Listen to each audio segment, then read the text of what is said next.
Good morning, dear students. Warm welcome to our 8th online class. കഴിഞ്ഞ ക്ലാസ്സിൽ നമ്മൾ ഒരു 6 കോൺട്രിബ്യൂട്ടേഴ്സിൻ്റെ കോൺട്രിബ്യൂഷൻ ടു മാനേജ്മെൻറ്റ് എന്ന് പറയുന്നത് ഡീറ്റെയിൽ ആയിട്ട് തന്നെ ഡിസ്കസ് ചെയ്തിട്ടുണ്ടായിരുന്നു. എല്ലാവർക്കും ഫോളോ ചെയ്യാൻ പറ്റിയിട്ടുണ്ടെന്നുള്ള ഒരു വിശ്വാസം എനിക്കുണ്ട്. അപ്പോൾ ഇന്നത്തെ ക്ലാസ്സിൽ ഞാൻ പറഞ്ഞിരുന്നു തുടക്കത്തിൽ തന്നെ 12 കോൺട്രിബ്യൂട്ടേഴ്സിൻ്റെ, അതായത് FW ടൈലറും അതുപോലെ തന്നെ ഹെൻറി ഫെയോളിനും പുറമേ ഒരു 12 കോൺട്രിബ്യൂട്ടേഴ്സിൻ്റെ കോൺട്രിബ്യൂഷൻ ടു മാനേജ്മെൻറ്റ് എന്ന് പറയുന്നതാണ് നമ്മൾ ഡിസ്കസ് ചെയ്തുകൊണ്ടിരിക്കുന്നുണ്ടായിരുന്നത്. അതിലൊരു 6 കോൺട്രിബ്യൂട്ടേഴ്സിൻ്റെ കോൺട്രിബ്യൂഷൻ എന്ന് പറയുന്നത് നമുക്ക് കഴിഞ്ഞ ക്ലാസ്സിൽ എക്സ്പ്ലെയിൻ ചെയ്യാനായിട്ട് സാധിച്ചു. ഇന്നത്തെ ക്ലാസ്സിൽ ബാക്കിയുള്ള ഒരു 6 കോൺട്രിബ്യൂട്ടേഴ്സിൻ്റെ കോൺട്രിബ്യൂഷൻ ടു മാനേജ്മെൻറ്റ് എന്ന് പറയുന്നത് മാനേജ്മെൻറ്റ് സ്റ്റഡിയിൽ റിലേറ്റഡ് ആയിട്ടുള്ള ഫോക്കസ് അല്ലെങ്കിൽ തോട്ട്സ് എന്ന് പറയുന്നതാണ് ഡിസ്കസ് ചെയ്യാനായിട്ട് ഉദ്ദേശിക്കുന്നത്. അതിൽ വൺ ആൻഡ് ഓൾ എന്ന് പറയുന്നതിന് തന്നെ ഓരോ കോൺട്രിബ്യൂട്ടേഴ്സിനും അവരുടെ തോട്ട് എന്ന് പറയുന്നത് നമ്മുടെ മാനേജ്മെൻറ്റ് സ്റ്റഡിയിൽ വളരെയധികം പ്രാധാന്യം കൊടുക്കേണ്ട ഒരു കാര്യം തന്നെയാണ്. അതുകൊണ്ട് തന്നെയാണ് യൂണിവേഴ്സിറ്റി നമ്മളുടെ ഈ മാനേജ്മെൻറ്റ് എന്ന് പറയുന്ന സബ്ജക്റ്റിൽ ഈ എല്ലാ കോൺട്രിബ്യൂട്ടേഴ്സിൻ്റെയും ഒരു സ്റ്റഡി എന്ന് പറയുന്നത് ഒരു ഓവറോൾ നടത്താനായിട്ട് നമ്മളുടെ ടോപ്പിക്കിൽ ഇൻക്ലൂഡ് ചെയ്തിട്ടുള്ളത്. അപ്പോൾ കഴിഞ്ഞ ക്ലാസ്സിൽ പറഞ്ഞിട്ടുള്ള 6 കോൺട്രിബ്യൂട്ടേഴ്സിന് പുറമേ ഇവിടെ ആദ്യമായിട്ട് ഞാൻ ഡിസ്കസ് ചെയ്യുന്നത് റെൻസിസ് ലിക്കേർട്ട് മാനേജ്മെൻറ്റ് സിസ്റ്റമാണ്. ലിക്കേർട്ട് ഇവിടെ ഡെവലപ്പ് ചെയ്യുന്നത് ഡിഫറെൻറ്റ് മാനേജ്മെൻറ്റ് സ്റ്റൈൽ എന്ന് പറയുന്നതാണ്. അതായത് ഒരു മാനേജ്മെൻറ്റ് സ്റ്റഡിയിൽ പലതരത്തിലുള്ള മാനേജ്മെൻറ്റ് സ്റ്റൈൽസ് ഇൻവോൾവ് ചെയ്യണം എന്നുള്ളതാണ്. അവിടെ കൂടുതൽ ഇമ്പോർട്ടൻസ് കൊടുക്കുന്നത് റിലേഷൻഷിപ്പിന്, അതുപോലെ തന്നെ റോൾ എന്ന് പറയുമ്പോൾ പേഴ്സണൽ റോളുണ്ട്, അതുപോലെ തന്നെ ഓർഗനൈസേഷണൽ റോളുണ്ട്. അതിനോടൊപ്പം ചേർന്നുകൊണ്ട് മാനേജ്മെൻറ്റ് സ്റ്റൈലിൽ ഇൻവോൾവ് ചെയ്യുന്ന ഒരു കാര്യം involvement of managers and the subordinates ആണ്. അതായത് ഒരു ഇൻഡസ്ട്രിയൽ എൻവയൺമെൻറ്റിൽ ആരൊക്കെയാണ് അവിടെ ഇൻവോൾവ് ചെയ്തിട്ടുള്ള ഹ്യൂമൻ ബീയിങ്സ് എന്ന് പറയുന്നത് മാനേജേഴ്സ് ഉണ്ടായിരിക്കാം, സബോർഡിനേറ്റ്സ് ഉണ്ടായിരിക്കാം. ഈ മാനേജേഴ്സും സബോർഡിനേറ്റ്സും എങ്ങനെയൊക്കെയാണ് ഇവിടെ ഇൻവോൾവ്ഡ് ആയിട്ടുള്ളത് എന്നുള്ളതാണ് നമ്മളുടെ റെൻസിസ് ലിക്കേർട്ട് മാനേജ്മെൻറ്റ് സ്റ്റൈൽ എന്ന് പറയുന്ന കാര്യത്തിൽ ഇൻവോൾവ് ചെയ്തിട്ടുള്ളത്. ഈ സ്റ്റൈലിനെ നമുക്ക് 4 ആയിട്ടാണ് ഡിസ്കസ് ചെയ്ത് പഠിക്കേണ്ടത്. അതായത് എക്സ്പ്ലോയിറ്റേറ്റീവ് എന്ന് പറയുന്ന ഒരു അതോറിറ്റി ബേസിസിൽ, അതുപോലെ തന്നെ ബെനവലൻ്റ്, കൺസൾട്ടേറ്റീവ്, അതുപോലെ തന്നെ ഇപ്പറ്റീവ് എന്ന് പറയുന്ന ഒരു 4 കാറ്റഗറിയുടെ ബേസിസിലാണ് നമുക്ക് ലിക്കേർട്ടിൻ്റെ മാനേജ്മെൻറ്റ് തിയറി എന്ന് പറയുന്നത് ഡീറ്റെയിൽ ആയിട്ട് തന്നെ പഠിക്കേണ്ടത്. അതിൽ ഫസ്റ്റ് വൺ എന്ന് പറയുന്നത് എക്സ്പ്ലോയിറ്റേറ്റീവ് അതോറിറ്റേറ്റീവ് ആണ്. അതായത് എങ്ങനെയാണ് ഈ അതോറിറ്റീനെ നമുക്ക് എക്സ്പ്ലോയിറ്റ് ചെയ്യാൻ പറ്റുക എന്നുള്ളൊരു കാര്യമാണ് ഇവിടെ ലിക്കേർട്ട് കൂടുതലായിട്ട് ഇമ്പോർട്ടൻസ് കൊടുത്തിട്ടുള്ളത്. ഇവിടെ ലിക്കേർട്ട് ഉദ്ദേശിക്കുന്നത് എക്സ്പ്ലോയിറ്റേറ്റീവ് അതോറിറ്റേറ്റീവ് എന്ന് പറഞ്ഞു കഴിഞ്ഞാൽ റെസ്പോൺസിബിലിറ്റി. ഈ റെസ്പോൺസിബിലിറ്റി ആരിലൊക്കെയാണ് നിലനിൽക്കുന്നത്? With people in higher positions in the hierarchy. അതായത് നമുക്കറിയാം ലെവൽ ഓഫ് മാനേജ്മെൻറ്റ് എന്ന് പറയുന്നത് ടോപ്പ് ലെവലുണ്ട്, മിഡിൽ ലെവലുണ്ട്, ലോവർ ലെവലുണ്ട്.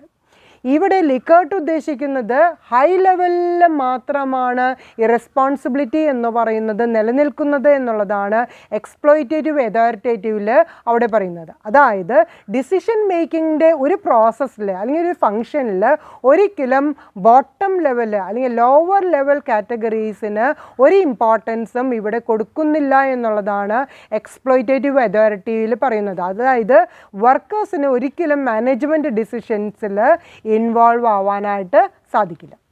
സെക്കൻഡ് വണ്ണായിട്ട് പറയുന്നത് ബെനവലൻ്റ് അതോറിറ്റേറ്റീവ് ആണ്. ഇവിടെ ബെനവലൻ്റ് അതോറിറ്റേറ്റീവ് എന്ന് പറയുന്നത് നമ്മുടെ മാനേജ്മെൻറ്റിന് more faith in his subordinates. മാനേജ്മെൻറ്റിന് അദ്ദേഹത്തിൻ്റെ കീഴിലുള്ള മാനേജേഴ്സിന് അദ്ദേഹത്തിൻ്റെ കീഴിലുള്ള സബോർഡിനേറ്റ്സിൽ ഒരു വിശ്വാസം ഉണ്ടായിരിക്കണം. അതുപോലെ തന്നെ ആ സബോർഡിനേറ്റ്സിന് അവരുടെ മാനേജ്മെൻറ്റിലും ഒരു വിശ്വാസം ഉണ്ടായിരിക്കണം. ആ വിശ്വാസം എന്ന് പറയുന്നത് ഒരു റിവാർഡിനെ ബേസ് ചെയ്തുകൊണ്ടാണ്. അപ്പോൾ ഇവിടെ 2 കാറ്റഗറി ആയിട്ടാണ് ബെനവലൻ്റ് അതോറിറ്റേറ്റീവിൽ ഇവിടെ പറയുന്നത്. അതായത് ബെനവലൻ്റ് അതോറിറ്റേറ്റീവ് എന്ന് പറയുന്നത് more faith in its subordinates and the subordinates receive a fair remuneration or fair reward from the management. Equal പാർട്ടിസിപ്പേഷന് ഇമ്പോർട്ടൻസ് കൊടുത്തുകൊണ്ടാണ് ഈ ബെനവലൻറ്റ് അതോറിറ്റേറ്റീവ് എന്ന് പറയുന്ന ഒരു തോട്ടിനെ കുറിച്ചിട്ട് ലിക്കർട്ട് കൂടുതലായിട്ട് പറയുന്നത്. ഇവിടെ പറയുന്നത് കമ്മ്യൂണിക്കേഷൻ എന്ന് പറയുന്ന ഒരു ഫങ്ഷൻ കൂടുതലായിട്ട് ഇൻവോൾവ് ചെയ്ത് കഴിഞ്ഞാൽ മാത്രമേ പ്രൊഡക്ടിവിറ്റി എന്ന് പറയുന്ന ഒരു ഫാക്ടറിനെ ഡെവലപ്പ് ചെയ്തെടുക്കാനായിട്ട് സാധിക്കുള്ളൂ. ലാക്ക് ഓഫ് കമ്മ്യൂണിക്കേഷനും ലാക്ക് ഓഫ് ടീം വർക്കും വന്നു കഴിഞ്ഞാൽ അത് പ്രൊഡക്ടിവിറ്റീനെ ബാധിക്കാനായിട്ട് സാധ്യതയുണ്ട് എന്നുള്ളതാണ് ബെനവലൻറ്റ് അതോറിറ്റേറ്റീവ് എന്ന് പറയുന്ന ഒരു തിയറി ബേസ് ചെയ്തുകൊണ്ട് ലിക്കർട്ട് പറയുന്നത്. തേർഡ് വണ്ണായിട്ട് പറയുന്നത് കൺസൾട്ടേറ്റീവ് ആണ്. അതായത് കൺസൾട്ടേറ്റീവ് അതോറിറ്റി.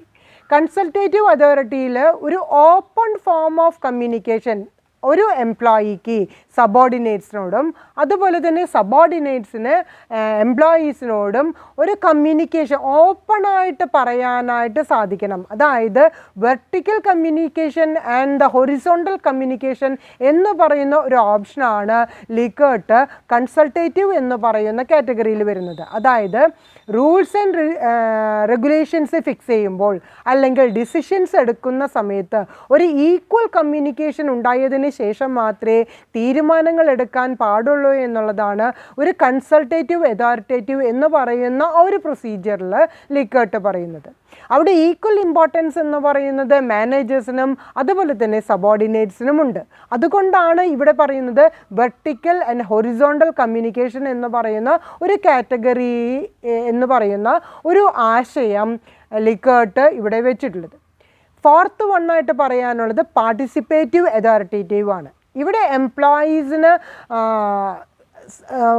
മുഴുവനായിക്കൊണ്ട് പാർഷ്യൽ അല്ല ഓളി ഒരു ഇൻവോൾവ്മെൻറ്റ് ഡിസിഷൻ മേക്കിങ്ങിലായാലും ഏതൊരു കാര്യങ്ങളിലായാലും അവരുടേതായ ഒപ്പീനിയൻസ് അവരുടേതായ ഐഡിയാസ് പറയാനും പ്രവർത്തിക്കാനുമുള്ള ഒരു കഴിവിനാണ് കൂടുതൽ ഇമ്പോർട്ടൻസ് കൊടുക്കുന്നത്. അതായത് the employees feel completely free to discuss any issues or any opinions or any ideas with their superiors.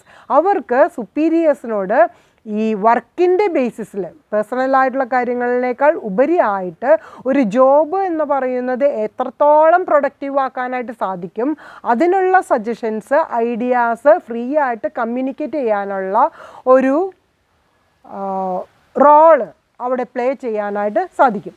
ഇതിൽ നിന്ന് വരുന്നത് എന്താണ്? ഗുഡ് കോപ്പറേഷൻ ഉണ്ടായിരിക്കാം, ഗുഡ് ടീം വർക്ക് ഉണ്ടായിരിക്കും. അതുപോലെ തന്നെ റിവാർഡ്സ് എന്ന് പറയുന്നത് ഓരോ എംപ്ലോയീസിനും അച്ചീവ് ചെയ്യാനായിട്ട് സാധിക്കും. അതിൽ നിന്ന് തന്നെ നല്ലൊരു സാറ്റിസ്ഫാക്ഷൻ എംപ്ലോയീസിനെ ഡെവലപ്പ് ചെയ്തെടുക്കാനായിട്ട് സാധിക്കും ടു ദ ഓർഗനൈസേഷൻ. അപ്പോൾ ജോബ് സാറ്റിസ്ഫൈഡ് ആയിട്ട് വരുമ്പോഴാണ് കൂടുതലായിട്ട് പ്രൊഡക്ടിവിറ്റി ചെയ്യാനായിട്ട് സാധിക്കുക. അപ്പോൾ ലിക്കർട്ടിൻ്റെ ബേസിസിൽ 4 അച്ചീവ്മെൻ്റാണ് നമ്മൾ ഡിസ്കസ് ചെയ്തിട്ടുള്ളത്. ഈ 4 അച്ചീവ്മെൻറ്റിൽ അതായത് 4 അതോറിറ്റേറ്റീവ് ഫങ്ഷൻ എന്ന് പറയുന്നതിൽ ഏത് വേണമെങ്കിലും കൂടുതലായിട്ട് എടുക്കാം. പക്ഷെ അവിടെ കൂടുതൽ ഇമ്പോർട്ടൻസ് കൊടുക്കുന്നത് പാർട്ടിസിപ്പേറ്റീവ് കമ്മ്യൂണിക്കേഷൻ തന്നെയാണ്. അതായത് എംപ്ലോയീസിനും കൂടി ഡിസിഷൻ മേക്കിങ്ങിൽ ഒരു റോള് ഉണ്ടായിരിക്കണം എന്നുള്ളതാണ് ലിക്കർട്ട് പറയുന്നത്. നെക്സ്റ്റ് കോൺട്രിബ്യൂഷൻ നമുക്ക് ഡിസ്കസ് ചെയ്യാനുള്ളത് ലിൻഡൽ ഇർവിഗ്സ് മാനേജ്മെൻറ്റ് പ്രിൻസിപ്പിൾസ് ആണ്. ഇവിടെ 10 പ്രിൻസിപ്പിളാണ് ലിൻഡൽ ഇർവിഗ് പറയുന്നത്. ഈ ലിൻഡൽ ഇർവിഗ് എന്ന് പറയുന്നത് ഒരു റൈറ്ററാണ്. അതുപോലെ തന്നെ റൈറ്റർ എന്ന് മാത്രം പറഞ്ഞാൽ പോരാ, ഒരു എന്തൂസിയാസിസ്റ്റിക് റൈറ്ററാണ്. അതുപോലെ തന്നെ അദ്ദേഹത്തിൻ്റെ റൈറ്റിങ്ങിൽ കൂടുതൽ ഇമ്പോർട്ടൻസ് കൊടുത്തിട്ടുള്ളത് അഡ്മിനിസ്ട്രേഷനും അതുപോലെ തന്നെ മാനേജ്മെൻറ്റിലാണ്. അപ്പോൾ ഇർവിഗിൻ്റെ ഒരു ഫോക്കസിങ് എന്ന് പറയുന്നത് ഹിസ് ഓൺ എൻ്റർപ്രൈസസിൽ അല്ലെങ്കിൽ ഹിസ് ഓൺ ഇൻ്റർപ്രിറ്റേഷനാണ്. അദ്ദേഹത്തിൻ്റേതായ അനുഭവങ്ങളിൽ നിന്ന് എന്താണോ അദ്ദേഹം ഇൻ്റർപ്രറ്റ് ചെയ്യുന്നത് അതാണ് സ്കൂൾസ് ഓഫ് തോട്ട് എന്ന് പറയുന്ന ഒരു കാറ്റഗറിയിൽ നമുക്ക് 10 പ്രിൻസിപ്പിൾസ് ആയിട്ട് ഇർവിഗ് തന്നിട്ടുള്ളത്. ഇവിടെ പറയുന്നത് തിയറി ഓഫ് ഓർഗനൈസേഷൻ എന്ന് പറയുന്ന ഒരു നോട്ട്ബുക്കിൽ അല്ലെങ്കിൽ ഒരു ബുക്കിൽ അദ്ദേഹം എന്താണോ ഈ 10 പ്രിൻസിപ്പിൾസിനെ ബേസ് ചെയ്തിട്ട് തന്നിട്ടുള്ളത് അതിനെക്കുറിച്ചിട്ടുള്ള ഒരു സ്റ്റഡിയാണ് നമ്മൾ മാനേജ്മെൻറ്റ് സ്കൂൾ ഓഫ് തോട്ടിൽ ഡിസ്കസ് ചെയ്യുന്നത്. അതിൽ ഫസ്റ്റ് ഒബ്ജക്റ്റീവ് എന്ന് പറയുന്നത് അല്ലെങ്കിൽ ഫസ്റ്റ് പ്രിൻസിപ്പിൾ എന്ന് പറയുന്നത് ദ പ്രിൻസിപ്പിൾ ഓഫ് ഒബ്ജക്റ്റീവ് ആണ്. അതായത് ഓർഗനൈസേഷന് ഒരു സ്പെഷ്യൽ ഗോൾ ഉണ്ടായിരിക്കും, അതുപോലെ തന്നെ പേഴ്സണലിനും ഒരു ഗോൾ ഉണ്ടായിരിക്കും. ഇവിടെ പ്രിൻസിപ്പിൾ ഓഫ് ഒബ്ജക്റ്റീവ് എന്ന് പറയുന്നത് ഓരോ ഓർഗനൈസേഷൻ്റെയും ഒബ്ജക്റ്റീവ് എന്ന് പറയുന്നത് അല്ലെങ്കിൽ വിഷൻ എന്ന് പറയുന്നത് അല്ലെങ്കിൽ മിഷൻ എന്ന് പറയുന്നത് ആണ് ഒരു പേഴ്സണിൻ്റെയും കൂടിയും ഒരു ഒബ്ജക്റ്റീവായിട്ട് വരേണ്ടത്. അതായത് മീനിങ്ലെസ് ആയിട്ടുള്ള ഒരു ഒബ്ജക്റ്റീവ് ഉണ്ടായിരിക്കാനായിട്ട് പാടില്ല, അല്ലെങ്കിൽ പ്രാക്ടിക്കബിലിറ്റി എന്ന് പറയുന്നത് മാക്സിമം ഇല്ലാത്ത ഒരു ഒബ്ജക്റ്റീവ് ഒരിക്കലും ഒരു ഓർഗനൈസേഷനും അച്ചീവ് ചെയ്യാനായിട്ട് എടുക്കാനായിട്ട് പാടില്ല എന്നുള്ളതാണ് ഒർവിക്ക് പറയുന്നത്. സെക്കൻഡ് പ്രിൻസിപ്പിളായിട്ട് പറയുന്നത് ദ പ്രിൻസിപ്പിൾ ഓഫ് സ്പെഷ്യലൈസേഷൻ ആണ്. അതായത് എടുത്ത ഒരു കാര്യം എന്ന് പറയുന്നത് അതിൽ ഇൻവോൾവ് ചെയ്തിട്ടുള്ള ആൾക്കാരെയും കൂടിയും ബേസ് ചെയ്തിട്ട്, അതായത് the activities or the functions related to the goal of the organization, അത് എങ്ങനെയുള്ള ഇതായിരിക്കണം, ഒരു സ്പെഷ്യലൈസ്ഡ് ആയിട്ടുള്ള ഒരു ഗോളായിരിക്കണം ഒരു ഓർഗനൈസേഷൻ എടുത്തിട്ടുള്ളത്. അപ്പോൾ ആ ഓർഗനൈസേഷനിൽ വർക്ക് ചെയ്യുന്ന പ്ലെയേഴ്സ് എന്ന് പറയുന്നത് സബോർഡിനേറ്റ്സ് ആൻഡ് ദ മാനേജേഴ്സ്, അവരെങ്ങനെയുള്ളതായിരിക്കണം, ആ ഒബ്ജക്റ്റീവ് എന്ന് പറയുന്നത് ഫുൾഫിൽ ചെയ്യാനുള്ള സ്പെഷ്യലൈസ്ഡ് കാറ്റഗറിയിൽ പെട്ടിട്ടുള്ള ജനങ്ങളായിരിക്കണം. അതായത് അവർ ടാലൻറ്റഡ് ആയിരിക്കണം, സ്കിൽഡ് ആയിരിക്കണം, അതുപോലെ തന്നെ അവരുടെ പെർഫോമൻസ് എന്ന് പറയുന്നത് ഒരു ഹൈ ലെവൽ അച്ചീവ് ചെയ്യാനുള്ള അത്രയും സ്പെഷ്യലൈസേഷൻ അല്ലെങ്കിൽ എക്സ്പീരിയൻസ് എന്ന് പറയുന്നത് അതിൽ ഇൻവോൾവ് ചെയ്തിട്ടുള്ള പേഴ്സൺസിന് ഉണ്ടായിരിക്കണം എന്നുള്ളതാണ് ഒർവിക്ക് പറയുന്നത്. തേർഡ് പ്രിൻസിപ്പിൾ ഓഫ് കോർഡിനേഷൻ ആണ്. നമ്മൾ നേരത്തെ തന്നെ തുടങ്ങി പറഞ്ഞിരുന്നു, മാനേജേഴ്സും സബോർഡിനേറ്റ്സും തമ്മിൽ ഒരു കമ്മ്യൂണിക്കേഷൻ ഉണ്ടാവുകയും ആ കമ്മ്യൂണിക്കേഷനിൽ നിന്ന് നല്ലൊരു ബന്ധം സ്ഥാപിക്കാനായിട്ട് സാധിക്കുമ്പോഴാണ് പരസ്പരം മനസ്സിലാക്കിക്കൊണ്ട് സഹകരണ അടിസ്ഥാനത്തിൽ പ്രവർത്തിക്കാനായിട്ട് സാധിക്കുക. ആ ഒരു സെയിം പ്രിൻസിപ്പിൾ തന്നെയാണ് ഇവിടെ പ്രിൻസിപ്പിൾ ഓഫ് കോർഡിനേഷൻ എന്ന് പറഞ്ഞിട്ട് ഒർവിക്ക് പറയുന്ന ഒരു കാര്യം. അതായത് നമ്മളുടെ ഒരു പേഴ്സണൽ റോളും ഓർഗനൈസേഷണൽ റോളും തമ്മിൽ ഒരു ഡിഫറൻസ് ഉണ്ടായിരിക്കാനായിട്ട് പാടില്ല. എന്നാൽ അത് distinguish from the purpose of the undertaking and it will facilitates the coordination and unity of the effort. ഒരു ഓർഗനൈസേഷന് ഗോള് എന്താണെന്ന് മനസ്സിലാക്കിക്കൊണ്ട് ഒരു പേഴ്സണൽ റോൾ എന്ന് പറയുന്നത് ഒരു ഓർഗനൈസേഷൻ്റെ റോളാക്കി മാറ്റിയെടുക്കാനായിട്ട് സാധിച്ചു കഴിഞ്ഞാൽ മാത്രമേ അവിടെ നമുക്ക് ഒരു ഓർഗനൈസേഷൻ്റെ ഗോൾ എന്ന് പറയുന്നത് അല്ലെങ്കിൽ വിഷൻ എന്ന് പറയുന്നത് അല്ലെങ്കിൽ ഒബ്ജക്റ്റീവ് എന്ന് പറയുന്നത് അച്ചീവ് ചെയ്യാനായിട്ട് സാധിക്കുള്ളൂ. ഇതിന് യൂണിറ്റി ഓഫ് എഫേർട്ടും ആവശ്യമുണ്ട്. അതിനു വേണ്ടിയിട്ട് ഒരു കോർഡിനേഷൻ, ഒരു സബോർഡിനേറ്റ്സും അതുപോലെ തന്നെ മാനേജേഴ്സും തമ്മിൽ ഉണ്ടായിരിക്കണം. Next principle, that is the principle of authority. Principle of അതോറിറ്റിയിൽ ഒർവിക്ക് പറയാനായിട്ട് ഉദ്ദേശിക്കുന്നത് സുപ്രീം അതോറിറ്റി എന്ന് പറയുന്നത് ഹൈ ലെവൽ മാനേജ്മെൻറ്റിൽ തന്നെയാണ്. അതേസമയം ഒരു ക്ലിയർ ലൈൻ ഓഫ് കമ്മ്യൂണിക്കേഷൻ എന്ന് പറയുന്നത് സബോർഡിനേറ്റ്സും അതുപോലെ തന്നെ മാനേജേഴ്സും തമ്മിൽ ഉണ്ടായിരിക്കണം. അതായത് ഇൻഡിവിജ്വൽ ഗ്രൂപ്പുകൾ തമ്മിൽ ഒരു റിലേഷൻ, ഒരു കമ്മ്യൂണിക്കേഷൻ ഉണ്ടായിരിക്കണം. അതോടൊപ്പം തന്നെ അവിടെ ഒരു അതോറിറ്റി, റെസ്പോൺസിബിലിറ്റി എന്ന് പറയുന്നത് സ്പെസിഫിക് ആയിട്ട് പറഞ്ഞിരിക്കണം എന്നുള്ളതാണ് Urwick the principle of authority base ചെയ്തിട്ട് പറയുന്നത്. നെക്സ്റ്റ് വൺ എന്ന് പറയുന്നത് ദ പ്രിൻസിപ്പിൾ ഓഫ് റെസ്പോൺസിബിലിറ്റി ആണ്. നമ്മൾ അതോറിറ്റിയും റെസ്പോൺസിബിലിറ്റിയും എന്ന് പറയുന്നത് കോ എക്സിസ്റ്റിംഗ് ആണ്, അതായത് റിലേറ്റഡ് ആണ്. ഇവിടെ റെസ്പോൺസിബിലിറ്റീസ് എന്ന് പറയുന്നത് സുപ്പീരിയറുടെ ആണെങ്കിലും അതിൻ്റെ പ്രവർത്തന മേഖല എന്ന് പറയുന്നത് ആരുടെ കയ്യിലാണ് ഇരിക്കുന്നത്? സബോർഡിനേറ്റ്സിൻ്റെ കയ്യിലാണ് ഇരിക്കുന്നത്. അപ്പോൾ സബോർഡിനേറ്റ്സിൻ്റെ സഹകരണം ഇല്ലാതെ സുപ്പീരിയേഴ്സിന് അവരുടേതായ ഫങ്ഷൻസ് ഫുൾഫിൽ ചെയ്യാനായിട്ട് സാധിക്കില്ല. അപ്പോൾ റെസ്പോൺസിബിലിറ്റി എന്ന് പറയുന്നത് സബോർഡിനേറ്റ്സിനെ കൊണ്ട് എന്താണോ സുപ്പീരിയർ ഉദ്ദേശിക്കുന്നത് ആ ഒരു അച്ചീവ്മെൻറ്റിലേക്ക് എത്തിക്കാനുള്ള ഒരു കഴിവിനെയാണ് അല്ലെങ്കിൽ ആ ഒരു ഉത്തരവാദിത്തത്തിനെയാണ് നമ്മൾ പ്രിൻസിപ്പിൾ ഓഫ് റെസ്പോൺസിബിലിറ്റി എന്ന് പറയുന്നത് ഒർവിക്ക് ഡിസ്ക്രൈബ് ചെയ്യുന്നത്. നെക്സ്റ്റ് പ്രിൻസിപ്പിൾ ഓഫ് ഡെഫിനേഷൻ ആണ്. പ്രിൻസിപ്പിൾ ഓഫ് ഡെഫിനിഷനിൽ നേരത്തെ നമ്മൾ പറഞ്ഞിട്ടുള്ള അതോറിറ്റി ആൻഡ് റെസ്പോൺസിബിലിറ്റീസ് എന്ന് പറയുന്നതിൽ what are the duties involved in the authority and responsibility എന്നുള്ളതാണ് സ്പെസിഫിക് ആയിട്ട് പറയുന്നത്. അതായത് അതോറിറ്റിയും റെസ്പോൺസിബിലിറ്റിയും കറക്റ്റായിട്ട് പെർഫെക്റ്റായിട്ട് ചെയ്യണമെന്നുണ്ടെങ്കിൽ അവിടെ പ്രിൻസിപ്പിൾ ഓഫ് ഡെഫിനിഷൻ ഉണ്ടായിരിക്കാം. എവിടെയും വരെയാണ് അദ്ദേഹത്തിൻ്റെ റെസ്പോൺസിബിലിറ്റീസ് നീങ്ങുന്നത്, ഏതൊക്കെ ഏരിയയിൽ അവർക്ക് അവരുടെ അതോറിറ്റി കാണിക്കാനായിട്ട് സാധിക്കും, അല്ലെങ്കിൽ പവർ കാണിക്കാനായിട്ട് സാധിക്കും. അതിൻ്റെ ഒരു ലിമിറ്റേഷൻ എന്ന് പറയുന്നതിനെ തിരിച്ചറിയാനായിട്ട് സാധിക്കണം. അത് തിരിച്ചറിഞ്ഞാൽ മാത്രം പോരാ, in writing and in publishing അത് വ്യക്തമാക്കിയിരിക്കണം. എത്രത്തോളം അതോറിറ്റീസ് ഉണ്ട്, എത്രത്തോളം റെസ്പോൺസിബിലിറ്റീസ് ഉണ്ട് എന്നുള്ളത് ക്ലിയർ കട്ടായിട്ട് സ്പെസിഫിക് ആയിട്ട് കാണിക്കാനും പറയാനും സാധിക്കണം. അതിനെയാണ് പ്രിൻസിപ്പിൾ ഓഫ് ഡെഫിനിഷൻ എന്ന് പറഞ്ഞ് ഒരു വീക്ക് നമുക്ക് ഒരു തോട്ട് തരുന്നത്. നെക്സ്റ്റ് കോൺട്രിബ്യൂഷനായിട്ട് പറയുന്നത് പ്രിൻസിപ്പിൾ ഓഫ് കറസ്പോണ്ടൻസ് ആണ്. അതായത് നമുക്കറിയാം it is A cycle of process. ഈ സൈക്കിൾ ഓഫ് പ്രോസസ്സിൽ കമ്മ്യൂണിക്കേഷൻ ഉണ്ടായിരിക്കണം. ആ കമ്മ്യൂണിക്കേഷനെയാണ് ഇവിടെ എന്തായിട്ട് പറയുന്നത്, കറസ്പോണ്ടൻസ് എന്ന് പറയുന്നത്. അതായത് ഓരോ പൊസിഷനിലും റെസ്പോൺസിബിലിറ്റി ആൻഡ് അതോറിറ്റി എന്ന് പറയുന്നത് എങ്ങനെയായിരിക്കണം, ഇറ്റ് ഷുഡ് കറസ്പോണ്ട് ചെയ്യാൻ പറ്റാവുന്ന അതോറിറ്റീസും റെസ്പോൺസിബിലിറ്റീസും ആയിരിക്കണം നമ്മൾ മാനേജ്മെൻറ്റിൽ ഇൻക്ലൂഡ് ചെയ്യേണ്ടത്. Next one, the principle of span of control. നമുക്കറിയാം ഓരോ ഫങ്ഷൻസ് എന്ന് പറയുന്നത് സ്പാൻ ഓഫ് കൺട്രോൾ ഉണ്ടായിരിക്കണം. ഒരു ലാർജ് നമ്പർ ഓഫ് ആൾക്കാരെ ഒരു സുപ്പീരിയറിന് ഒരിക്കലും കൺട്രോൾ ചെയ്യാനായിട്ട് സാധിക്കില്ല.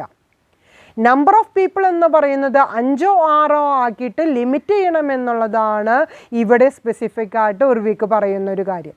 അതായത് സ്പാൻ ഓഫ് കൺട്രോൾ എന്ന് പറയുന്നത് ലാർജ് നമ്പർ ഓഫ് സബോർഡിനേറ്റ്സ് കൊണ്ടുവന്നു കഴിഞ്ഞാൽ ബുദ്ധിമുട്ടായിരിക്കും. Direct coordination, direct communication, direct relationship keep ചെയ്യണമെങ്കിൽ 5 or 6 സബോർഡിനേറ്റ്സ് മതിയാകും എന്നുള്ളതാണ് ഇവിടെ പ്രിൻസിപ്പിൾ ഓഫ് സ്പാൻ ഓഫ് കൺട്രോളിൽ പറയുന്നത്. Next one, the principle of balance എന്ന് പറയുന്നത് നമുക്ക് ഓർഗനൈസേഷൻ്റെ റോളും അതുപോലെ തന്നെ പേഴ്സണൽ റോളും തമ്മിൽ ഒരു ബാലൻസ് കീപ്പ് ചെയ്യാനായിട്ട് സാധിക്കണം. അതായത് what are the special elements included in the management function എന്ന് പറയുന്നത് ഒരു ഇംബാലൻസ് അതോറിറ്റിയിലാവാൻ പാടില്ല, ഒരു ഹാർമണി ഉണ്ടായിരിക്കണം. ആ ഹാർമണി എന്ന് പറയുന്നത് അവിടെ ഒരു യൂണിഫോമിറ്റി ഉണ്ടായിരിക്കണം, ഇംബാലൻസിനെ ഒഴിവാക്കാനായിട്ട് സാധിക്കണം. ആ ഒരു പ്രിൻസിപ്പിളാണ് ഇവിടെ പ്രിൻസിപ്പിൾ ഓഫ് ബാലൻസ് എന്ന് പറയുന്നതിൽ എക്സ്പ്ലെയിൻ ചെയ്യുന്നത്. ലാസ്റ്റ് വൺ എന്ന് പറയുന്നത് ദ പ്രിൻസിപ്പിൾ ഓഫ് കണ്ടിന്യൂറ്റി ആണ്. നമുക്കൊരു പ്രോസസ്സ് എന്ന് പറഞ്ഞു കഴിഞ്ഞാൽ നമുക്കറിയാം അതൊരു സൈക്ലിംഗ് ആണ്. സൈക്ലിംഗ് എന്ന് പറഞ്ഞാൽ എവിടെയും നമുക്ക് എൻഡ് ആകുന്നില്ല. എവിടെയാണോ അവസാനിക്കുന്നത് അവിടെ നിന്ന് തന്നെയാണ് റീസ്റ്റാർട്ട് ചെയ്യുന്നത്. അതുകൊണ്ടാണ് നമ്മൾ അതിനെ എന്തായിട്ട് പറയുന്നത്, സൈക്കിൾ എന്ന് പറയുന്നത്. അപ്പോൾ മാനേജ്മെൻറ്റ് എന്ന് പറയുന്ന it is A cycle of പ്രോസസ്സാണ്. അത് കണ്ടിന്യൂ ചെയ്യുന്ന ഒരു കാര്യമാണ്. അതായത് നമ്മളുടെ ഒരു ഓർഗനൈസേഷൻ എന്ന് പറയുന്നത് മാനേജ്മെൻറ്റ് എപ്പോഴും റീഓർഗനൈസിങ് ദ ഫങ്ഷൻസ്, നമ്മൾ മുമ്പ് നടത്തിയിട്ടുള്ള ഫങ്ഷൻസിൽ എന്തെങ്കിലും ഡ്രോബാക്സ് ഉണ്ടെങ്കിൽ അതിനെ എലിമിനേറ്റ് ചെയ്തുകൊണ്ട് പുതിയ പുതിയ ഫങ്ഷൻസിനെ നമ്മൾ എടുക്കുകയും അതിനനുസരിച്ചുള്ള പ്രവർത്തന മേഖലയിലേക്ക് എത്തിക്കുകയും ചെയ്യുക എന്നുള്ളതാണ് ദ പ്രിൻസിപ്പിൾ ഓഫ് കണ്ടിന്യൂറ്റി എന്ന് പറയുന്ന ഒരു കോൺട്രിബ്യൂഷനിൽ ഒരു വീക്ക് പറയുന്നത്. അപ്പോൾ ഇവിടെ 10 പ്രിൻസിപ്പിൾസ് പറഞ്ഞുകൊണ്ടാണ് ഇദ്ദേഹത്തിൻ്റെ ഒരു കോൺട്രിബ്യൂഷൻ ടു മാനേജ്മെൻറ്റ് എന്ന് പറയുന്ന ഒരു കാറ്റഗറിയിലേക്ക് കൊണ്ടുവന്നിട്ടുള്ളത്. അപ്പോൾ ഈ 10 പ്രിൻസിപ്പിൾസിൻ്റെ വെളിച്ചത്തിലാണ് ഒരു മാനേജ്മെൻറ്റ് നടത്തണ്ടേ എന്നുള്ളതാണ് അദ്ദേഹത്തിൻ്റെ ഇതായിട്ടുള്ള കോൺട്രിബ്യൂഷൻ. നെക്സ്റ്റ് വൺ എന്ന് പറയുന്നത് മൈക്കിൾ ഓഗിൻ പോർട്ടറാണ്. പോർട്ടർ എന്ന് പറയുന്ന ഒരു കോൺട്രിബ്യൂട്ടർ, അദ്ദേഹം ഒരു നല്ലൊരു ഇക്കണോമിസ്റ്റാണ്, റിസർച്ചറാണ്, അതോടൊപ്പം ഒരു ലെക്ചറർ കൂടിയാണ്. അദ്ദേഹത്തിൻ്റെ എക്സ്പീരിയൻസിൽ നിന്ന് Porter theoretical model of management എന്ന് പറയുന്ന ഒരു തിയറിയാണ് ഇവിടെ ഇംപ്ലിമെൻ്റ് ചെയ്യാനായിട്ട് അല്ലെങ്കിൽ ഒരു കോൺട്രിബ്യൂഷനായിട്ട് പറഞ്ഞിട്ടുള്ളത്. ഇവിടെ maximise the creation of added value of material or added value of final customer. ആരാണോ ഫൈനൽ കസ്റ്റമറായിട്ട് നിൽക്കുന്നത് അവരുടെ ഒരു മാക്സിമൈസേഷൻ ഓഫ് ക്രിയേഷൻ എന്ന് പറയുന്നതിലേക്കാണ് ഫോക്കസ് ചെയ്യേണ്ടത് എന്നുള്ളതാണ് പോർട്ടർ എന്ന് പറയുന്ന ഒരു ഇക്കണോമിസ്റ്റ് അല്ലെങ്കിൽ ഒരു റിസർച്ചർ പറയുന്ന ഒരു കാര്യം. ഇവിടെ ആക്ടിവിറ്റി എന്ന് പറയുന്നത് നേരത്തെ നമ്മൾ പറഞ്ഞു പ്രോസസ്സ് എന്ന് പറയുന്നത് ഒരു സൈക്കിളാണെന്ന്. ഇവിടെ പോർട്ടർ പറയുന്ന കാര്യം activity as A link in A chain. ഒരു ചെയിൻ എന്ന് പറയുന്നത് നമ്മൾ ബ്രേക്ക് ചെയ്യാനായിട്ട് പാടില്ല. ബ്രേക്ക് ചെയ്ത് കഴിഞ്ഞാൽ അതിന് ചെയിൻ എന്ന് നമുക്ക് വിളിക്കാനായിട്ട് സാധിക്കില്ല. അപ്പോൾ ഇവിടെ പോട്ടർ പറയുന്ന ഒരു കാര്യം, ആക്ടിവിറ്റീസ് എന്ന് പറയുന്നത് ഒരു ചെയിൻ പോലെ ആയിരിക്കണം.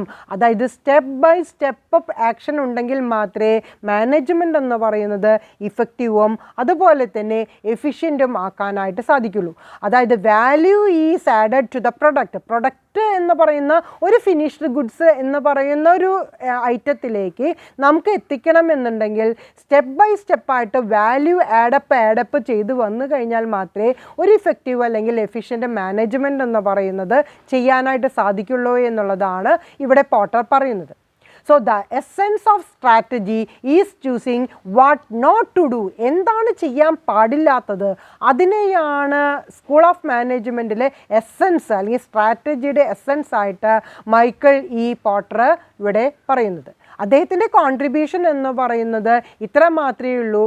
എന്തൊക്കെയാണ് ചെയ്യാനുള്ളത്, എന്തൊക്കെയാണ് ചെയ്യാനില്ലാത്തത്, അതിനെ മാത്രം എസെൻസ് ഓഫ് സ്ട്രാറ്റജി ആയിട്ട് എടുക്കുക എന്നുള്ളതാണ്. നെക്സ്റ്റ് കോൺട്രിബ്യൂട്ടർ എന്ന് പറയുന്നത് സി കെ പ്രഹ്ലാദാണ്. സി കെ പ്രഹ്ലാദിൻ്റെ മാനേജ്മെൻറ്റ് തിയറി എന്ന് പറയുന്നത് corporate strategy and top management. ഈ ഒരു കാര്യത്തിലാണ് സി കെ പ്രഹ്ലാദ് കൂടുതലായിട്ട് ഫോക്കസ് ചെയ്തിട്ടുള്ള ഒരു കാര്യം. ഇദ്ദേഹത്തിൻ്റെ ബിസിനസ് അച്ചീവ്മെൻ്റ് എന്ന് പറയുന്നത് സ്ട്രാറ്റജി, കൺസിസ്റ്റൻറ്റ് സ്ട്രാറ്റജി ബേസിസിലാണ്. അതായത് കമ്പനി എക്സിക്യൂട്ടീവ്സിൻ്റെ ഒരു അതോറിറ്റി അല്ലെങ്കിൽ ഒരു റെസ്പോൺസിബിലിറ്റി അല്ലെങ്കിൽ റോൾ ഓഫ് പ്ലേ എന്ന് വേണമെങ്കിൽ പറയാം. അതിനെ ബേസ് ചെയ്തുകൊണ്ടാണ് ഒരു മാനേജ്മെൻറ്റ് എന്ന് പറയുന്നത് നിൽക്കുന്നത് എന്നുള്ളതാണ് സി കെ പ്രഹ്ലാദിൻ്റെ കോൺട്രിബ്യൂഷൻ.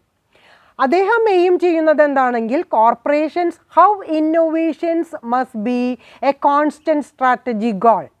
അതായത് കോർപ്പറേഷൻ എന്ന് പറയുന്നത് ഓരോ എൻ്റർപ്രൈസസിനും ഓരോ ഇന്നോവേഷൻസ് ആണ്.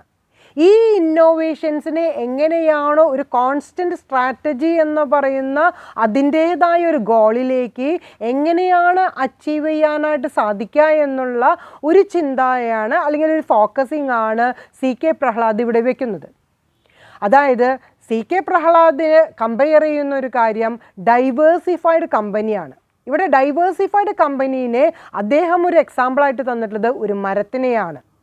അദ്ദേഹത്തിൻ്റെ വേർഡ്സിൽ പറയുകയാണെങ്കിൽ diversified company as a tree and major limbs are core products and smaller branches as business units, leaves and fruits as end products and the root system which nourishes and stabilizes all things as core competencies.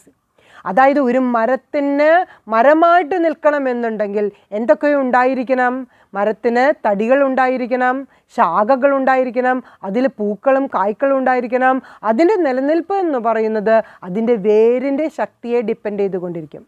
ഈ ഒരു കാര്യങ്ങളാണ് ഒരു ഓർഗനൈസേഷനിൽ വേണ്ടതായിട്ടുള്ള പ്രവർത്തനങ്ങളായിട്ട് ഒരു diversified company എന്ന് പറയുന്ന ഒരു വ്യൂവിൽ സി കെ പ്രഹ്ലാദ് മാനേജ്മെൻറ്റ് കോൺട്രിബ്യൂഷനിൽ എക്സ്പ്ലെയിൻ ചെയ്യാനായിട്ട് ഉദ്ദേശിക്കുന്നത്. നെക്സ്റ്റ് കോൺട്രിബ്യൂട്ടർ എന്ന് പറയുന്നത് പീറ്റർ ഡ്രുക്കറാണ്. പീറ്റർ ഡ്രുക്കർ പറയുന്നത് MBO ആണ്. ഞാനുണ്ട്, നമ്മൾ പിന്നീട് അടുത്ത ക്ലാസ്സുകളിൽ MBO എന്ന് പറയുന്ന ഒരു ടോപ്പിക്ക് നമ്മൾ എടുക്കുന്നുണ്ട്. അപ്പോൾ ഇവിടെ പീറ്റർ ഡ്രുക്കർ കൂടുതൽ ഇമ്പോർട്ടൻസ് കൊടുത്തിട്ടുള്ളത് MBOനാണ്. That is management by objective തിയറിയാണ്. ഇവിടെ മാനേജ്മെൻറ്റ് ബൈ ഒബ്ജക്റ്റീവ് എന്ന് പറയുന്നത്, ഇനി ആദ്യം തന്നെ നമുക്ക് നോക്കാം, മാനേജ്മെൻറ്റ് ബൈ ഒബ്ജക്റ്റീവ് എന്ന് പറയുന്ന ഒരു ഫോക്കസിങ് പീറ്റർ ഡ്രുക്കർ തരാനുള്ളൊരു കാരണം ഹീ ഈസ് എൻ ഓഥർ. അദ്ദേഹം ഓഥറാണ്, അതോടൊപ്പം തന്നെ ഒരു ടീച്ചറാണ്, ഒരു കൺസൾട്ടൻ്റ് കൂടിയാണ്. അപ്പോൾ വളരെയധികം എക്സ്പീരിയൻസിലൂടെ കടന്നു പോയിട്ടുള്ള ഒരു വ്യക്തിയാണ് പീറ്റർ ഡ്രുക്കർ എന്ന് നമുക്ക് പറയാം. അതും he well known about the business world. ഒരു ബിസിനസ് വേൾഡിനെ കുറിച്ച് വളരെയധികം അറിവും വളരെയധികം ലേൺ ചെയ്തിട്ടുള്ള ഒരു വ്യക്തിയാണ് പീറ്റർ ഡ്രുക്കർ എന്ന് പറയുന്നത്. അദ്ദേഹത്തിന് നമുക്ക് ഫാദർ ഓഫ് മോഡേൺ മാനേജ്മെൻറ്റ് എന്നും കൂടി ചിലർ വിളിക്കാറുണ്ട്. അദ്ദേഹത്തിന് വരുന്ന തോട്ട്സ് എന്ന് പറയുന്നത് high standards and genuine desire. നമ്മൾ വയ്ക്കുന്ന സ്റ്റാൻഡർഡൈസേഷൻ എന്ന് പറയുന്നത് വളരെ ഉയർന്ന നിലവാരത്തിലുള്ള സ്റ്റാൻഡർഡൈസേഷൻ ആയിരിക്കണം. അതോടൊപ്പം തന്നെ ഡിസയർ എന്ന് പറയുന്നത് ജെന്യുവിൻ ആയിരിക്കണം. ഈ രണ്ട് ഫാക്ടേഴ്സിനാണ് കൂടുതൽ ഇമ്പോർട്ടൻസ് പീറ്റർ ഡ്രുക്കർ കൊടുത്തിട്ടുള്ളത്. അപ്പോൾ ഇവിടെ പറയുന്നത് പീറ്റർ ഡ്രുക്കറിന് നമ്മുടെ മാനേജ്മെൻറ്റ് തിയറിയിൽ പറയുന്നത് liberal art and is about much more than productivity എന്നതിനേക്കാൾ കൂടുതലായിട്ട് ഒരു ലിബറൽ ആർട്ട്, ആർട്ട് എന്ന് പറഞ്ഞു കഴിഞ്ഞാൽ നമുക്കറിയാം അതൊരു ക്രിയേഷനാണ്. അത് ആരിലാണോ എന്തൊക്കെയാണോ ടാലൻറ്റ്, സ്കില്ല്, എബിലിറ്റി അതിനെ യൂസ് ചെയ്തുകൊണ്ട് ഒരു പ്രൊഡക്റ്റാക്കിയിട്ട് മാറ്റുമ്പോഴാണ് ഒരു ആർട്ട് എന്ന് പറയുന്നത് അതിലേക്ക് വരുന്നത്. അപ്പോൾ പീറ്റർ ഡ്രുക്കർ ഇവിടെ പറയുന്നത് അത് ലിബറൽ ആർട്ടാക്കിയിട്ട് മാറ്റണം, അല്ലാതെ ഒരു പ്രൊഡക്ടിവിറ്റി എന്ന് പറയുന്നതിലേക്കിനേക്കാളും നല്ലത് ഒരു ആർട്ടാക്കിയിട്ട് ക്രിയേറ്റ് ചെയ്യുക എന്നുള്ളതാണ്. അപ്പോൾ ഇവിടെ ഇഫക്റ്റീവ് മാനേജർ എന്ന് പറയുന്ന വ്യക്തി ആരായിരിക്കണം? You must or the manager must understand things like psychology and science, religion and other things that go in to this subject.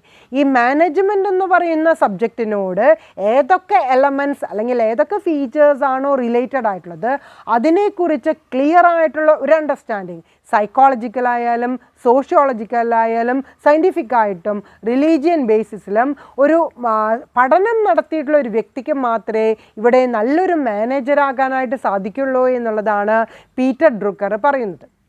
So according to Peter Drucker, managers would try to take charge of everything. എല്ലാത്തിൻ്റെയും ഉത്തരവാദിത്തം, responsibility, authority ആരെടുക്കണമെന്നാണ് പറയുന്നത്? Top level management or the managers.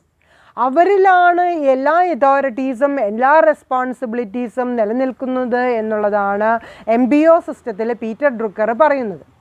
So in this case, the strongly for the decentralization of management. ഇവിടെ ഡ്രുക്കർ advice ചെയ്യുന്നത് അല്ലെങ്കിൽ അവിടെ കൂടുതൽ importance കൊടുക്കുന്നത് ഡീസെൻട്രലൈസേഷൻ ഓഫ് മാനേജ്മെൻ്റ് ആണ്. അതായത് നമ്മൾ പറഞ്ഞു ടോപ്പ് ലെവൽ മാനേജ്മെൻറ്റിനാണ് അതോറിറ്റി റെസ്പോൺസിബിലിറ്റി എന്ന് പറയുന്നത്, അവിടെ തന്നെ ഒരു സെപ്പറേഷനാണ് വന്നിട്ടുള്ളത്. അപ്പോൾ ഇവിടെ കൂടുതലായിട്ട് delegation of the task and the powers and the responsibilities and authorities എന്ന് പറയുന്ന ഒരു കാറ്റഗറിയിലേക്കാണ് MBO എന്ന് പറയുന്ന ഒരു കാറ്റഗറിയിൽ പറയുന്നത്. അപ്പോൾ പീറ്റർ ഡ്രുക്കറിൻ്റെ ആ വ്യൂ അല്ലെങ്കിൽ ഫോക്കസ് എന്ന് പറയുന്നത് ഒരു 5 ചോദ്യമാണ് ഓരോ മാനേജേഴ്സും ചോദിക്കേണ്ടത് എന്നുള്ളതാണ് പീറ്റർ ഡ്രുക്കർ ഇവിടെ പറയുന്നത്. ഈ 5 ചോദ്യങ്ങൾ എന്ന് പറഞ്ഞു കഴിഞ്ഞാൽ 5 ചോദ്യങ്ങൾ നിൽക്കുന്നത് what is your mission, who is your customer, what does your customer value, what are your result, what is your plan. ഈ 5 ക്വസ്റ്റ്യന് ഉത്തരം കണ്ടെത്താനായിട്ട് സാധിച്ചിട്ടുണ്ടെങ്കിൽ ഒരു നല്ല എക്സിക്യൂട്ടീവായിട്ട് നിലനിൽക്കാം എന്നുള്ളതാണ് പീറ്റർ ഡ്രുക്കറിൻ്റെ വ്യൂ. ഇതിൽ ഓരോ ചോദ്യങ്ങളും നമുക്ക് ഒന്നും കൂടിയും ഡീറ്റെയിൽ ആയിട്ട് പറയുകയാണെങ്കിൽ ഫസ്റ്റ് ചോദ്യം എന്താണ്? What is your mission? എന്താണ് നിങ്ങളുടെ മിഷൻ? ഇവിടെ പീറ്റർ ഡ്രുക്കർ ഉദ്ദേശിക്കുന്നത് your mission statement should be the driving force behind the actions of you and every one in your company. അതായത് നമുക്കറിയാം മിഷൻ എന്ന് പറഞ്ഞു കഴിഞ്ഞാൽ എന്താണ് എയിം ചെയ്യുന്നത്, എന്താണ് നിങ്ങളുടെ ഗോൾ എന്ന് പറയുന്നത്. അതായത് ആ ഒരു ഗോളിൻ്റെ പിന്നിലായിട്ട് എന്തൊക്കെയുണ്ടായിരിക്കണം? അതിലുള്ള എല്ലാ റിസോഴ്സസിൻ്റെയും ആക്ഷൻ ഉണ്ടായിരിക്കണം. ആ ആക്ഷനാണ് അതായത് personal role and the organisational role എന്ന് പറയുന്നതാണ് വാട്ട് ഈസ് യുവർ മിഷൻ എന്ന് പറയുന്ന ഒരു ഒബ്ജക്റ്റിൽ നിന്നുകൊണ്ട് ആ ചോദ്യത്തിൻ്റെ ഉത്തരമായിട്ട് പീറ്റർ ഡ്രുക്കർ ഉദ്ദേശിക്കുന്നത്. Second question, who is your customer? ആരായിരിക്കും നിൻ്റെ കസ്റ്റമർ? ഇവിടെ ഉദ്ദേശിക്കുന്നത് you must find out who your customer is and then organize all of your efforts towards meeting their needs and bringing them value. ആരാണ് നിൻ്റെ customer? ആ കസ്റ്റമറെ satisfy ചെയ്ത് കഴിഞ്ഞാലേ ആ കസ്റ്റമർ നിലനിൽക്കുള്ളൂ. ആ കസ്റ്റമറുടെ എക്സിസ്റ്റൻസിനെ ഡിപ്പെൻഡ് ചെയ്തുകൊണ്ടിരിക്കും നിങ്ങളുടെ നിലനിൽപ്പ്. അപ്പോൾ നിങ്ങൾ നിലനിൽക്കണം എന്നുണ്ടെങ്കിൽ ആരായിരിക്കും കസ്റ്റമർ എന്ന് കണ്ടെത്തി അദ്ദേഹത്തിൻ്റെ ഡിസയേഴ്സ്, നീഡ്സ്, വിഷസ് സാറ്റിസ്ഫൈ ചെയ്യത്തക്ക വിധത്തിലുള്ള ഒരു പ്രവർത്തനം കാഴ്ചവെച്ച് കഴിഞ്ഞാൽ മാത്രമേ നിങ്ങൾക്ക് നല്ല മാനേജറാകാൻ സാധിക്കുള്ളൂ എന്നുള്ളതാണ് പീറ്റർ ഡ്രുക്കർ പറയുന്നത്. അപ്പോൾ second question what is who is your customer എന്നുള്ളതാണ്. അപ്പോൾ നമ്മൾ ആദ്യം മിഷൻ എന്താണെന്ന് മനസ്സിലാക്കി, കസ്റ്റമർ ആരാണെന്ന് മനസ്സിലാക്കി. തേർഡ് വണ്ണായിട്ട് പറയുന്നത് what does your customer value? എന്താണ് നിങ്ങളുടെ കസ്റ്റമർ വാല്യൂ ചെയ്യുന്നത്? അതായത് you must know what your customer wants and needs. നേരത്തെ നമ്മൾ പറഞ്ഞു ആരാണ് കസ്റ്റമർ എന്നറിയണം, അതോടൊപ്പം തന്നെ അദ്ദേഹത്തിൻ്റെ ലൈക്കിങ്സും അതുപോലെ തന്നെ ഡിസ്ലൈക്സും അറിയണം. എന്തൊക്കെയാണ് താല്പര്യങ്ങൾ, എന്തൊക്കെയാണ് താല്പര്യമില്ലാത്തത്, എന്ത് ഉദ്ദേശത്തിലാണ് അവരിവിടെ വന്നിട്ടുള്ളത്, എന്തൊക്കെയാണ് അവർ ആഗ്രഹിക്കുന്നത്, എന്തൊക്കെയാണ് നമ്മളിൽ നിന്ന് പ്രതീക്ഷിക്കുന്നത്, എന്തൊക്കെയാണ് അവരുടെ ആവശ്യങ്ങൾ, ഇതിനെക്കുറിച്ച് ഒരു അണ്ടർസ്റ്റാൻഡിങ് ഉണ്ടായിരിക്കണം. Fourth one, what are your result, എന്താണ് നിങ്ങളുടെ റിസൾട്ട് എന്ന് പറയുന്നത് അത് മെഷർ ചെയ്യത്തക്ക വിധത്തിലുള്ളതായിരിക്കണം. അത് ക്വാളിറ്റേറ്റീവ് ബേസിസിലും ക്വാണ്ടിറ്റേറ്റീവ് ബേസിസിലും ഒരു പെർഫെക്റ്റ് ആയിട്ടുള്ളത് പ്രസൻറ്റ് ചെയ്യാനായിട്ട് സാധിക്കണം. വാട്ട് ആർ യുവർ റിസൾട്ട് എന്ന് പറയുന്നത് you must be able to measure your results in both qualitative and quantitative. നമുക്കറിയാം ക്വാണ്ടിറ്റേറ്റീവ് ബേസിസിലാണ് മാത്തമാറ്റിക്കലായിട്ട് നമുക്ക് വാല്യൂ ചെയ്യാൻ പറ്റുക.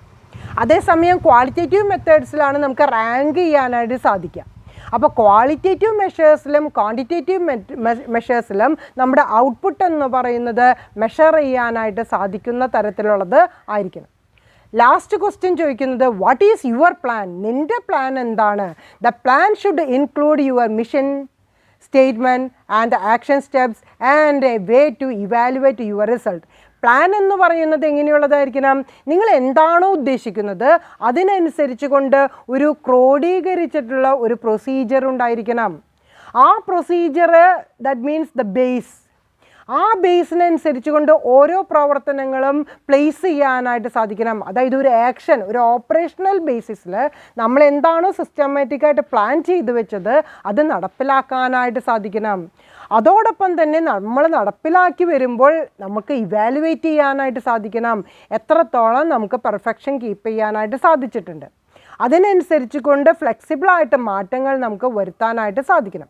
അപ്പോൾ ഈ 5 ചോദ്യങ്ങൾ ഒരു മാനേജ്മെൻറ്റ് സ്വയമായിട്ട് ചോദിച്ചു കഴിഞ്ഞാൽ കിട്ടുന്ന ഉത്തരങ്ങളാണ് ഒരു നല്ല സ്കൂൾ ഓഫ് മാനേജ്മെൻറ്റ് തോട്ട് എന്ന് പറയുന്ന ഒരു കാറ്റഗറിയിലേക്ക് നമുക്ക് എത്തിക്കാനായിട്ട് സാധിക്കുക എന്നുള്ളതാണ് പീറ്റർ ഡ്രുക്കർ ഇവിടെ പറയുന്നത്. ലാസ്റ്റ് കോൺട്രിബ്യൂട്ടറായിട്ട് ഞാനിവിടെ പറയുന്നത് ഹെർബർട്ട് സൈമൺസ് കോൺട്രിബ്യൂഷനാണ്. ഹെർബർട്ട് സൈമൺ എന്ന് പറയുന്ന ഒരു എക്സ്പോണൻ്റ് ഡിസിഷൻ മേക്കിംഗ് എന്ന് പറയുന്ന ഒരു വ്യൂവിലാണ് മാനേജ്മെൻറ്റ് സ്കൂൾ ഓഫ് തോട്ടിനെ കുറിച്ചിട്ട് ഒരു വിശകലനം നടത്തിയിട്ടുള്ളത്. അതായത് തിയറി എന്ന് പറയുന്നത് ഡിസിഷൻ മേക്കിങ്ങിൽ കൂടുതലായിട്ട് ഫോക്കസ് ചെയ്യുന്നത് കപ്പാസിറ്റി ഓഫ് അഡ്മിനിസ്ട്രേഷനാണ്. അതായത് സൈമൺ കൂടുതലായിട്ട് റാഷണലിസ്റ്റിക് തിയറിയിൽ ഡെവലപ്പ് ചെയ്യാനായിട്ട് ഉദ്ദേശിക്കുന്നത് നല്ല തീരുമാനങ്ങൾ നല്ലൊരു മാനേജ്മെൻറ്റിലേക്ക് നയിക്കുമെന്നുള്ളതാണ്. ഈ നല്ലൊരു തീരുമാനങ്ങൾ എന്ന് പറയുന്നത് എങ്ങനെയുള്ള തീരുമാനങ്ങളായിരിക്കണം? Making capacity in administration by pointing out 3 steps in decision making process. അതായത് തീരുമാനങ്ങൾ എടുക്കുമ്പോൾ എങ്ങനെയുള്ളതായിരിക്കണം? ഒരു അഡ്മിനിസ്ട്രേഷനിൽ ഇംപ്ലിമെൻ്റ് ചെയ്യാൻ തക്കതായിട്ടുള്ള പവർഫുള്ളായിട്ടുള്ള തീരുമാനങ്ങളായിരിക്കണം എടുക്കേണ്ടത്. ആ തീരുമാനങ്ങൾ എടുക്കണമെന്നുണ്ടെങ്കിൽ 3 പ്രൊസീജിയറിലൂടെ കടന്നു പോകണമെന്നുള്ളതാണ് ഹെർബർട്ട് സൈമൺ പറയുന്ന ഒരു കോൺട്രിബ്യൂഷൻ. ഈ 3 പ്രോസസ്സ് എന്ന് പറയുന്നത് intelligence activity, design activity and choice ആക്ടിവിറ്റിയാണ്. ഈ 3 ആക്ടിവിറ്റിയിലൂടെ ശരിയായ വിധത്തിൽ കടന്നു പോയാൽ മാത്രമേ ഒരു ഇഫക്റ്റീവായിട്ടുള്ള ഒരു മാനേജ്മെൻറ്റ് എന്ന് പറയുന്ന കാറ്റഗറിയിലേക്ക് എത്തിപ്പെടാനായിട്ട് സാധിക്കുള്ളൂ. അതോടൊപ്പം തന്നെ വളരെയധികം ഇഫക്റ്റീവായിട്ടുള്ള ഡിസിഷൻ മേക്കിംഗ് എന്ന് പറയുന്നതാണ് ഒരു മാനേജ്മെൻറ്റിൻ്റെ വിജയമെന്നാണ് ഈ ഹെർബർട്ട് സൈമൺ പറയുന്നത്. അദ്ദേഹത്തിൻ്റെ ഒരു എക്സ്പെരിമെൻ്റ് എന്ന് പറയുന്നത് ആ ഒരു വ്യൂവിലാണ് പോയിട്ടുള്ളത്. നല്ലൊരു ഡിസിഷൻ മേക്കിംഗ് നടന്നിട്ടുണ്ടെങ്കിൽ, അതായത് പ്രോബ്ലംസ് ഉണ്ടാകുമ്പോഴാണ് നമ്മൾ സൊല്യൂഷൻ എന്ന് പറയുന്ന കാറ്റഗറിയിലേക്ക് ചിന്തിക്കുന്നത്. സൊല്യൂഷൻ എന്ന് പറയുന്ന ഡിഫറെൻറ്റ് ഓൾട്ടർനേറ്റീവ്സ് ഉണ്ടായിരിക്കും. അതിലേറ്റവും സ്യൂട്ടബിൾ, ഏറ്റവും ബെസ്റ്റ് എന്ന് പറയുന്നത് എടുത്തുകൊണ്ട് പ്രാവർത്തികമാക്കുമ്പോഴാണ് നല്ല തീരുമാനങ്ങളാണ് നമ്മൾ വിജയത്തിലേക്ക് എത്തിക്കുന്നത്. അപ്പോൾ ഇവിടെ സൈമൺ ഡിസിഷൻ മേക്കിംഗ് എന്ന് പറയുന്ന പ്രോസസ്സിനെ 3 കാറ്റഗറി ആയിട്ട് തരംതിരിച്ചുകൊണ്ടാണ് നമ്മൾക്ക് എക്സ്പ്ലനേഷൻ തരുന്നത്. അതിൽ ഫസ്റ്റ് ആക്ടിവിറ്റി എന്ന് പറയുന്നത് ഒരു ഇൻ്റലിജൻസ് ആക്ടിവിറ്റിയാണ്. ഇൻ്റലിജൻസ് ആക്ടിവിറ്റിയിലൂടെ പറയുന്നത് ആരാണ് ഡിസിഷൻ എടുക്കുന്നത്? ടോപ്പ് ലെവൽ മാനേജ്മെൻ്റ് ആണ്, അല്ലെങ്കിൽ ഹെഡ് ഓഫ് ദ ഓർഗനൈസേഷൻ ആണ്. ഇവിടെ head of the organisation decision എടുക്കുമ്പോൾ tries to understand the organisational environment. അവിടെ ആ തീരുമാനം എടുത്തു, ഇവിടെ ഈ തീരുമാനം എടുത്തു, അത് നമുക്ക് നടപ്പിലാക്കാനായിട്ട് സാധിക്കുമോ? ചിലപ്പോൾ സാധിക്കും, ചിലപ്പോൾ സാധിക്കില്ല. അപ്പോൾ നമ്മൾ തീരുമാനം എടുക്കുമ്പോൾ ഇൻ്റലിജൻസ് ആക്ടിവിറ്റി എന്ന് പറയുന്നത് നമ്മളുടെ ഓർഗനൈസേഷൻ്റെ എൻവയൺമെൻറ്റിൻ്റെ ലിമിറ്റേഷനിൽ വെച്ചുകൊണ്ടായിരിക്കണം ടോപ്പ് ലെവൽ മാനേജ്മെൻറ്റ് തീരുമാനങ്ങൾ എടുക്കേണ്ടത്. which decisions have to be taken by giving an application to the intelligence activity, that is finding occasions to take decisions. എന്തുകൊണ്ടാണ് ഈ തീരുമാനങ്ങൾ എടുക്കേണ്ടി വന്നത്? അതിന് നമുക്കറിയാം, നമുക്ക് ഓരോ തീരുമാനങ്ങൾ എടുക്കുമ്പോഴും അതിൻ്റെ പിന്നിൽ നമുക്ക് പല കേസ് സ്റ്റഡീസ് ഉണ്ടായിരിക്കാം, പല എക്സ്പെരിമെൻറ്റ്സ് ഉണ്ടായിരിക്കാം. അതിൻ്റെ വെളിച്ചത്തിലായിരിക്കും നമ്മൾ തീരുമാനങ്ങൾ എടുക്കുന്നത്. ആ തീരുമാനങ്ങൾ പ്രാക്ടിക്കലായിട്ട് നമ്മളുടെ ഓർഗനൈസേഷനിൽ, നമ്മുടെ ഇൻസ്റ്റിറ്റ്യൂഷനിൽ, അല്ലെങ്കിൽ ആ ഓർഗനൈസേഷണൽ എൻവയൺമെൻറ്റിൽ ഇംപ്ലിമെൻറ്റ് ചെയ്യാൻ പറ്റുമോ എന്നുള്ള ഒരു ഇൻ്റലിജൻസ് തിങ്കിങ് കൂടി അപ്ലൈ ചെയ്തുകൊണ്ട് മാത്രമേ ഒരു ഡിസിഷൻ മേക്കിംഗ് എന്ന് പറയുന്ന ഒരു പ്രോസസ്സിലേക്ക് പോകാൻ പാടുള്ളൂ എന്നുള്ളതാണ് സൈമൻ്റെ കോൺട്രിബ്യൂഷൻ. സെക്കൻഡ് ആക്ടിവിറ്റി ആയിട്ട് പറയുന്നത് ഡിസൈൻ ആക്ടിവിറ്റിയാണ്. അതായത് നമ്മൾ നേരത്തെ പറഞ്ഞു ടോപ്പ് ലെവൽ മാനേജ്മെൻ്റ് ആണ് ഡിസിഷൻ എടുക്കുന്നത്. അതുകൊണ്ട് തന്നെ ഡിസൈൻ എന്ന് പറയുന്ന ഒരു ഫ്രെയിം വർക്ക് ഉണ്ടാക്കേണ്ടതും ആരാണ്? ഹെഡ് ഓഫ് ദ ഓർഗനൈസേഷൻ ആണ്. Head of the organisation design എന്ന് പറയുന്നത് ക്രിയേറ്റ് ചെയ്യുന്ന സമയത്ത് അദ്ദേഹം നോക്കേണ്ടത് identify all possible options before making A final decision. അവസാന തീരുമാനം എടുക്കുന്നതിനേക്കാൾ മുമ്പായിട്ട് പ്രാക്ടിക്കലായിട്ട് വരുന്ന റിസോഴ്സസ് എന്ന് പറയുന്നത്, ഇവിടെ റിസോഴ്സസ് എന്ന് പറഞ്ഞു കഴിഞ്ഞാൽ ഹ്യൂമൻ റിസോഴ്സസ് ഉണ്ട്, നോൺ ഹ്യൂമൻ റിസോഴ്സസ് ഉണ്ട്. അതുപോലെ തന്നെ ഈക്വൽ ഇമ്പോർട്ടൻസ് കൊടുക്കേണ്ടതാണ് പേഴ്സണൽ റോളും ഓർഗനൈസേഷണൽ റോളും. അതുപോലെ തന്നെ ഇമ്പോർട്ടൻസ് കൊടുക്കേണ്ടതാണ് capacity of the managers, capacity of the employees. ഇത്രയും കാറ്റഗറി വെച്ചുകൊണ്ട് വേണം, ഇത്രയും കാര്യങ്ങൾ ഐഡൻറ്റിഫൈ ചെയ്ത് എടുത്തുകൊണ്ട് വേണം ടോപ്പ് ലെവൽ മാനേജ്മെൻറ്റ് ഒരു ഡിസിഷൻ മേക്കിങ്ങിൻ്റെ ഒരു ഡിസൈൻ എന്ന് പറയുന്ന ആക്ടിവിറ്റിയിലേക്ക് വരേണ്ടത് എന്നുള്ളതാണ് സൈമൻ്റെ contribution. So this involves time and energy of the head to think over the best possible alternative. ഞാൻ നേരത്തെ പറഞ്ഞു ഡിസിഷൻ മേക്കിംഗ് എന്ന് പറയുന്നത് it is coming from different alternatives. നമുക്ക് പല ഓൾട്ടർനേറ്റീവ്സും എടുത്തു വെച്ച് നിരത്തിക്കൊണ്ട് അതിനെക്കുറിച്ച് വിശകലനം ചെയ്തുകൊണ്ട് വീണ്ടും വീണ്ടും ഡിസ്കസ് ചെയ്ത് അതിൽ ഏറ്റവും ബെസ്റ്റായിട്ട് നമ്മളുടെ ഓർഗനൈസേഷൻ എൻവയൺമെൻറ്റിൽ പ്രാക്ടിക്കലാക്കാൻ പറ്റാവുന്ന ഒരു ഓൾട്ടർനേറ്റീവിനെ ചൂസ് ചെയ്യാനും എന്നുണ്ടെങ്കിൽ ആ ടോപ്പ് ലെവൽ മാനേജ്മെൻറ്റിന് വളരെയധികം സമയമെടുക്കേണ്ടതായിട്ട് വരും, എനർജി എടുക്കേണ്ടി വരും, ഡിസ്കഷൻസ് നടത്തേണ്ടി വരും. ഇതിന് ശേഷം മാത്രമേ ഒരു ഡിസൈൻ ഓഫ് ആക്ടിവിറ്റി എന്ന് പറയുന്ന ഒരു ഫങ്ഷൻ്റെ പൂർണ്ണതയിലേക്ക് എത്താനായിട്ട് സാധിക്കുള്ളൂ എന്നുള്ളതാണ് സൈമൺ പറയുന്നത്. തേർഡ് ആക്ടിവിറ്റി ആയിട്ട് പറയുന്നത് ചോയ്സ് ആക്ടിവിറ്റിയാണ്. അതായത് നമ്മൾ പറഞ്ഞ ഹെഡ് ഓഫ് ദ ഇൻസ്റ്റിറ്റ്യൂഷൻ അല്ലെങ്കിൽ ഹെഡ് ഓഫ് ദ ഓർഗനൈസേഷൻ അല്ലെങ്കിൽ ടോപ്പ് ലെവൽ മാനേജ്മെൻറ്റ് എന്ന് പറയുന്നത് വളരെയധികം ഓൾട്ടർനേറ്റീവ്സ് എടുത്തിട്ട് ഏറ്റവും നല്ലൊരു ഓൾട്ടർനേറ്റീവാണ് സെലക്ട് ചെയ്യുന്നത് എന്നുണ്ടെങ്കിലും പല ആക്ടിവിറ്റീസും ഇപ്പോൾ ഒന്ന് ഫെയിലായി കഴിഞ്ഞാൽ നെക്സ്റ്റ് ഓൾട്ടർനേറ്റീവ് എടുക്കത്തക്ക വിധത്തിൽ കുറച്ച് ഓൾട്ടർനേറ്റീവ്സ് നമുക്ക് നിലനിർത്തി വെച്ചിരിക്കണം. അതിൽ നിന്നാണ് നമ്മൾ ചോയ്സ് എന്ന് പറയുന്നത്. അപ്പോൾ finally head chooses one of the selected options which becomes A decision. നമ്മൾ എടുത്തിട്ടുള്ള എല്ലാ ഓൾട്ടർനേറ്റീവ്സിൻ്റെയും പ്രാക്ടിക്കബിലിറ്റി ആൻഡ് ദ ചാർജബിലിറ്റി എന്ന് പറയുന്ന ഒരു ഇംപ്ലിമെൻറ്റേഷൻ ബേസിസിൽ ഏതാണോ ഏറ്റവും നന്നായിട്ട് പ്രസൻറ്റ് ചെയ്യാൻ പറ്റുക, ഏറ്റവും നന്നായിട്ട് നടപ്പിലാക്കാൻ പറ്റുക എന്നുള്ളൊരു കാര്യത്തിനെക്കുറിച്ച് സ്റ്റഡി ചെയ്തുകൊണ്ടായിരിക്കണം ചോയ്സ് ആക്ടിവിറ്റി എന്ന് പറയുന്നത്. അപ്പോൾ അക്കോർഡിംഗ് ടു സൈമൺസ് കോൺട്രിബ്യൂഷൻ എന്ന് പറയുന്നത് ബെസ്റ്റ് ഡിസിഷൻ മേക്കിംഗ് എടുക്കണമെന്നുള്ളതും അത് എടുക്കണമെന്നുണ്ടെങ്കിൽ ആരാണ് എടുക്കേണ്ടത്? ടോപ്പ് ലെവൽ മാനേജ്മെൻ്റ് ആണ് എടുക്കേണ്ടത് എന്നുള്ളതും ആ ടോപ്പ് ലെവൽ മാനേജ്മെൻറ്റ് എടുക്കണമെന്നുണ്ടെങ്കിൽ 3 പ്രൊസീജിയറിലൂടെ കടന്നു പോകണമെന്നുള്ളതും ആ പ്രൊസീജിയർ എന്ന് പറയുന്നത് intelligence activity, design activity and choice activity. ഈ 3 പ്രൊസീജിയറിലൂടെ കടന്നു പോകാതെ ഒരു നല്ല തീരുമാനങ്ങളും ടോപ്പ് ലെവൽ മാനേജ്മെൻറ്റിന് എടുക്കാനായിട്ട് സാധിക്കില്ല എന്നുള്ള ഒരു കാര്യമാണ് ഹെർബർട്ട് സൈമൺസിൻ്റെ കോൺട്രിബ്യൂഷൻ മാനേജ്മെൻറ്റ് സ്റ്റഡിയുടെ വെളിച്ചത്തിൽ നമുക്ക് തരുന്നത്.